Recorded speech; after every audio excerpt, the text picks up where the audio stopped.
Hello,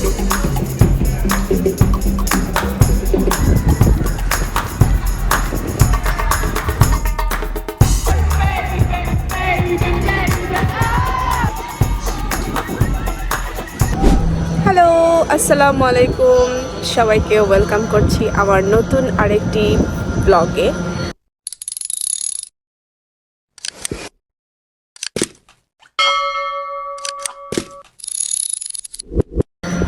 এখন আমি আছি হচ্ছে কার্ডিফ বেরি আইল্যান্ডে। এটা না দেখলে মিস হয়ে যেত। ফুল অফ ভাইব, এত এত মানুষ, কিন্তু একটাই সমস্যা, আজকে কিন্তু সান নাই, মানে একটু ঠান্ডা ঠান্ডা বাতাস। সকাল থেকে এমন ছিল না, কিন্তু ওয়েলস আমাদেরকে অনেক ধোকা দিচ্ছে। আমরা সকালে হোটেল থেকে একটা উবার নিয়ে সোজা এখানে চলে এসেছি। জানি না কোন এক অজানা কারণে আজকে আমাদের খুবই ঘুম পাচ্ছে, আমরা মনে হয় একটু টায়ার্ড।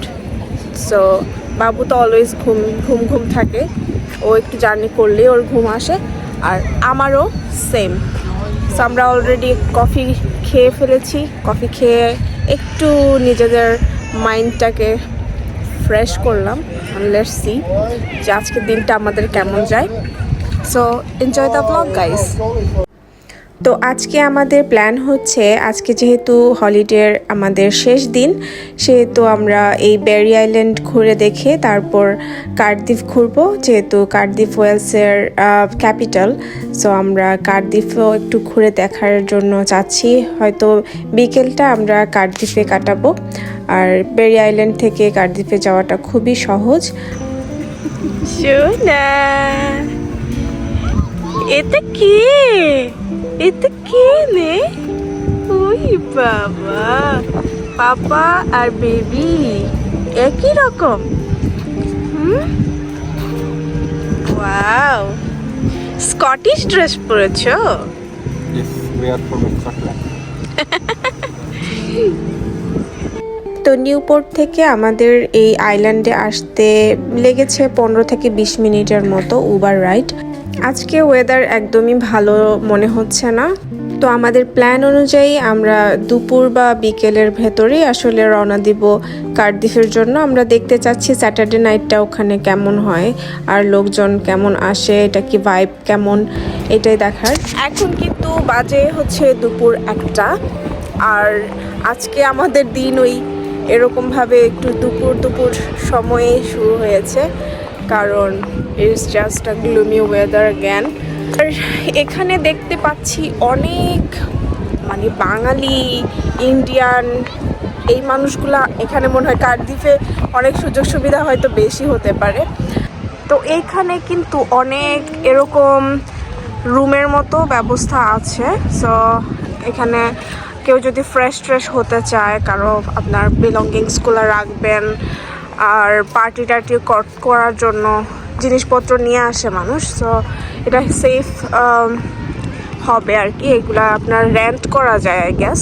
এই হচ্ছে সমুদ্রের ভিউ, অনেক অনেক মানুষ। আমরা কিন্তু এরকম মানুষ সোয়ানসি বলেন বা পোর্ট কোল বলেন, ওখানে কিন্তু দেখি নাই। তো বেরি আইল্যান্ড সম্পর্কে আরও জানতে গিয়ে দেখলাম যে 1870 সাল পর্যন্ত এটি পেনিনসুলা নামে পরিচিত ছিল। এরপরে এটার যখন মেইন ল্যান্ডের সাথে লিঙ্ক আপ করা হয়, তখন এটা বেরি আইল্যান্ডে পরিণত হয় আসলে। কারণ রেলওয়ে কোম্পানিগুলো বেরি ডকস তৈরি করছিল, আর এই ডকসের কারণে এটা দুইটা ভাগে ভাগ হয়ে যায়, আর এতে করে বেরি আইল্যান্ড আইসোলেটেড হয়ে যায়। আর এটা আসলে তারপর 1966-এর দিকে এটা হলিডে হোম হিসেবে ব্যবহার করা শুরু হয়। তারপর বেশ টানা সময় ধরে এটা হলিডে হোম হিসেবেই ব্যবহার হচ্ছিল। তখন এটাকে বাটলেন্স বেরি আইল্যান্ড হিসেবে পরিচিত ছিল। তারপর 1996 থেকে এটা ক্লোজ করা হয়। এই বেরি আইল্যান্ডের যে হলিডে হোম হিসেবে ক্যাম্পিং করা হতো, সেটা বন্ধ করে দেওয়া হয়। আর তারপর থেকে এটা সবার জন্য উন্মুক্ত হয়ে যায়, এটা কোনো রেস্ট্রিক্টেড আর থাকে না, সবার জন্য এখন উন্মুক্ত। ভাবতেও অবাক লাগে যে এই স্পটে, এই বেরি আইল্যান্ডে কত কত মুভি যে শ্যুট করা হয়েছে। এখানে অনেক সুন্দর সুন্দর হরর মুভিও কিন্তু এখানে শ্যুট করা হয়েছে। খুবই ফেমাস ব্লাডি নিউ ইয়ার কিন্তু এখানে শ্যুট করা হয়েছে, আর এটা হরর মুভি ছিল। তো যাই হোক, আমাদের বেরি আইল্যান্ডে এসে কিন্তু এক্সপিরিয়েন্স খুব একটা যে ভালো এই পর্যন্ত বলা যায় না, কারণ বেশ বাতাস। তো এত বাতাস যদি না হতো তাহলে হয়তো আরও একটু এনজয় করতে পারতাম। একটু ঠান্ডা ঠান্ডা ওয়েদার, আর বাতাসটা অনেক বেশি ঠান্ডাকে আরও বেশি প্রবলতর করে ফেলছিল।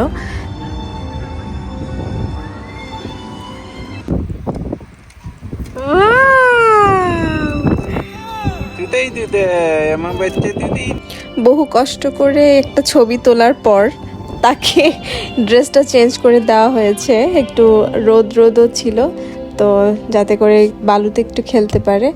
ও তো বালি দেখে খুবই এক্সাইটেড। আমি কল্পনাও করিনি আমার বাবু এত মজা করবে বালিতে। ও জাস্ট ছোটাছুটি করছিল নিজের মতো করে, অনেক খেলা করেছে।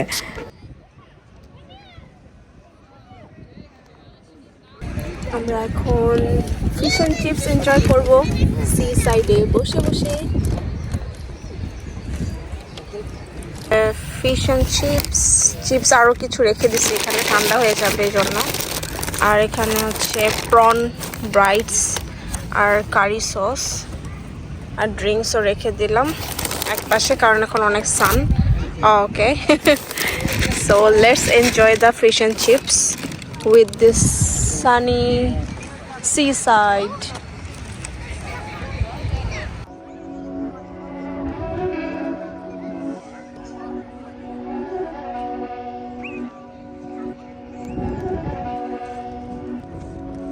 These my dance make it hurt.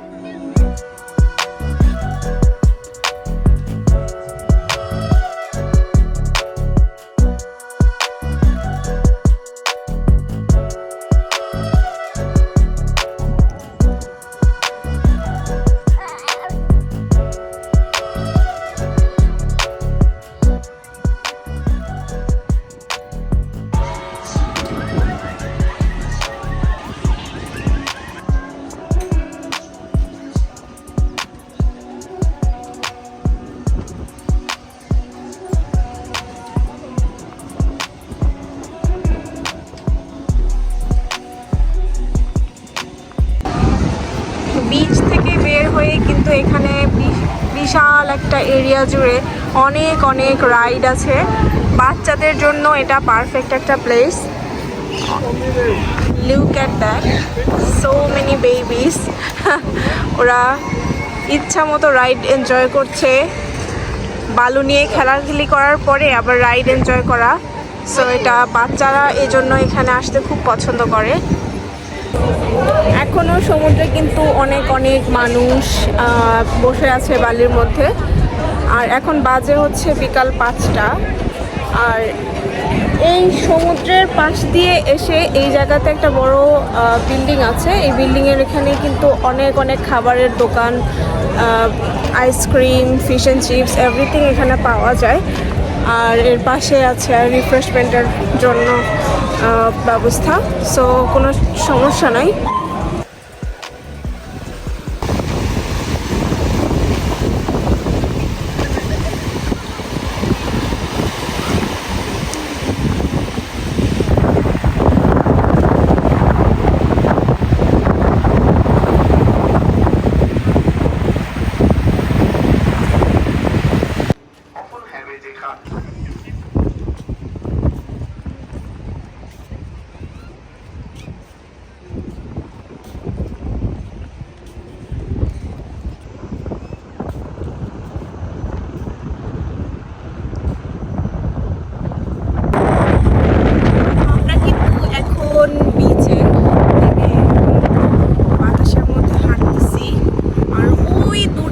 ছিলাম পাহাড়ে উঠছিলাম, কিন্তু পাহাড়ে যখনই উঠতে যাচ্ছি তখনই এতই বাতাস, আর বাতাস অনেক ভয় পায়।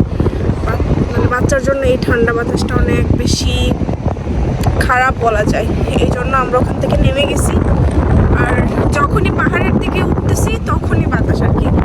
আর নিচের দিকে ওই পাহাড়ের কারণে বাতাসটা বাধাগ্রস্ত হয়ে হয়তো এতটা লাগতেছে না, বাট স্টিল বাতাস আছে অনেক। সো ছোট বাচ্চাদের জন্য ইটস জাস্ট নট সুইটেবল আমি বলবো। এই যে এখানে কিন্তু ঘোড়ার গাড়িও দেখতে পাইলাম, খুবই সুন্দর ঘোড়ার গাড়িতে করে মানুষ চড়তেছে। আই ডোন্ট নো কয়টা আছে ওদের, জাস্ট এক দুইটাই দেখতে পাচ্ছি।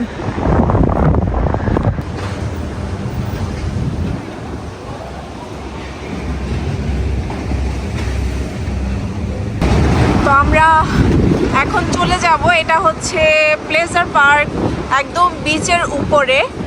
আর পাশেই কিন্তু হচ্ছে বেরিস আইল্যান্ডের যে ট্রেন স্টেশনটা, কার্ডিফ যাবে।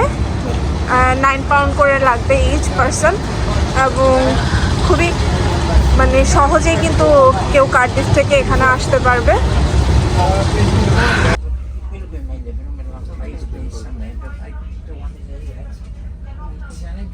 আমরা চলে এসেছি, এটা হচ্ছে কার্ডিফ স্টেশন। আর স্টেশনটা আমার এখানে এসে দেখতেছি যে এই জায়গাটা খুব নোংরা আর কি, মেসি। আমার কাছে পছন্দ হয় না এই জায়গাটা। আগেই শুনছিলাম যে কার্ডিফ সিটিটা নাকি খুব একটা পরিষ্কার পরিচ্ছন্ন না। আই ডোন্ট নো, কেউ যদি দ্বিমত পোষণ করেন আমাকে জানাবেন, মানে আমার কাছেও মনে হচ্ছে আর কি। এখন এইটুকু জায়গা দেখে তো আর বলা যায় না, জাজ করা যায় না।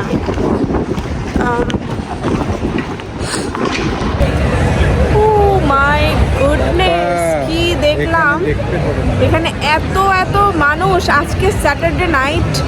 সো এটা এক্সপেক্ট আমি আসলে করি নাই যে স্যাটারডে নাইটে এত মানুষ হবে।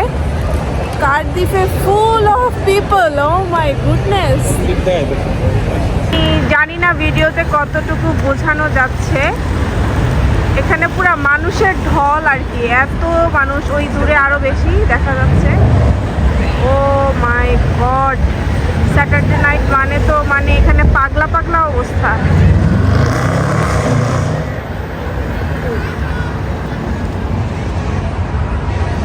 ছেলে টুলমুল করে দেখতেছে, সবাই পাবে যাচ্ছে মনে হইতেছে আমার, পার্টি করার জন্য। যাই চলো ওখানে আরো। ভাই রে ভাই, ফুল অন ভাইবস আর কি। এখানে যারা পার্টি করতে পছন্দ করে তারা তো এই স্যাটারডে নাইটে আসা মানে হচ্ছে এখানে সোনাই সোহাগা সবাই খুব খুব পার্টি মুড অন করে রেডি টেডি হয়ে চলে আসছে। ও মাই গুডনেস, চতুর্দিক থেকে শুধু মিউজিকের আওয়াজ শোনা যাচ্ছে, আর এক একজন এক এক রকমভাবে এনজয় করতেছে। আজকে সারা রাত মনে হচ্ছে যে ওরা পার্টি করবে। এই জন্যই কিন্তু এখানে এই শহরে ফ্রাইডে স্যাটারডেতে হোটেল পাওয়া যায় না আর কি, অনেক কস্টলি হয়ে যায়। হ্যাঁ, এখন বোঝা যাচ্ছে কেন সেটা। এই দিকটা পুরাটা আর কি একদম লাইভলি হয়ে আছে।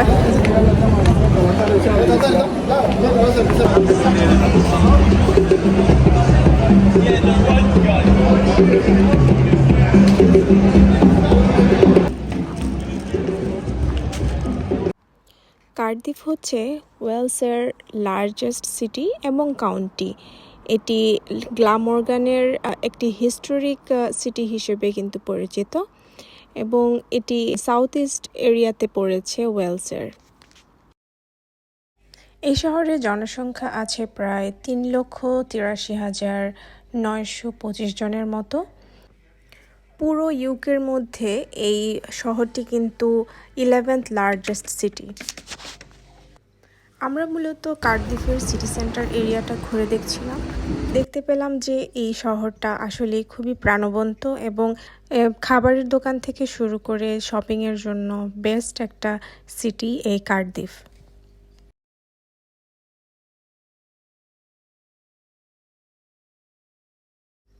এই শহরে আমার প্রচুর বাঙালি চোখে পড়েছে। বাঙালি, ইন্ডিয়ান, পাকিস্তানি, অর্থাৎ প্রায় এশিয়ার বেশ মানুষজন এখানে আছে।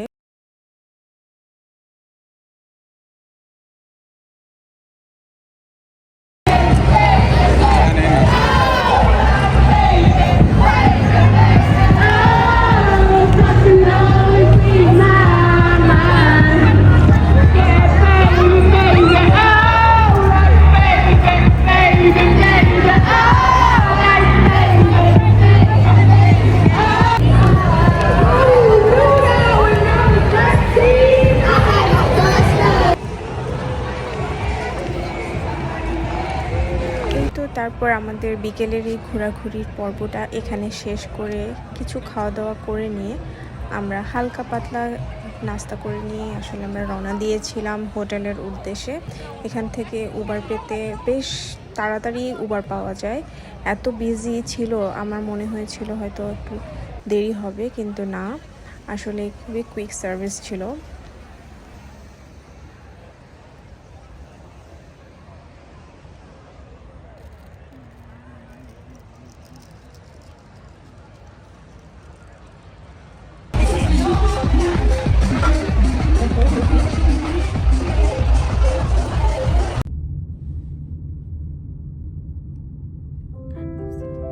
আমার তো মন আসলে একদম খারাপের দিকেই ছিল আসলে, কারণ এই হলিডেটা শেষ হচ্ছে আজকে এখানে, এবং আগামীকালকে সকালবেলা আমরা চলে যাব শেফিল্ডে যেখানে আমরা থাকি।